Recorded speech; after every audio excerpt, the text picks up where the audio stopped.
Operating a rover on Mars is tricky even when the rover is working correctly, but when the rover starts having problems, it takes the ingenuity of our entire team to try and figure out how to solve it.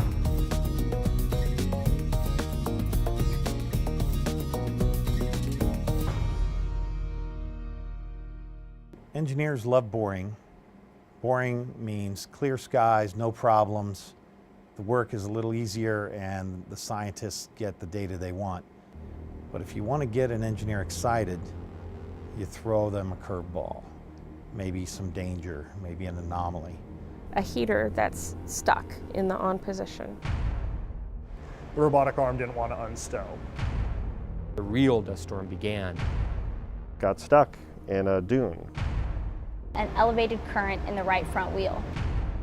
A massive dust storm. We had to learn to drive with broken steering. The gears were becoming worn on one side. We had to get very creative very quickly. But happily, we've made it through those challenges and challenges of difficult terrain, navigating at high slopes, or having to survive for the winter by finding places that are safe for the rover to park and hibernate over the winter. And I think to this day, you say dust storm and it strikes a little needle of terror into all of our hearts. It's been a real fun challenge to have problems and try to work out solutions, discover what we can do and think about ways we can solve them. Do diagnostics. Brainstorming. Workarounds.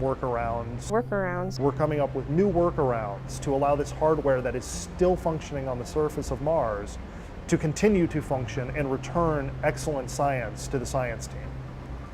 Every day, we're shocked that it's still going. Yet, as engineers, we're going to fight really hard to make sure that it just keeps going and going and going.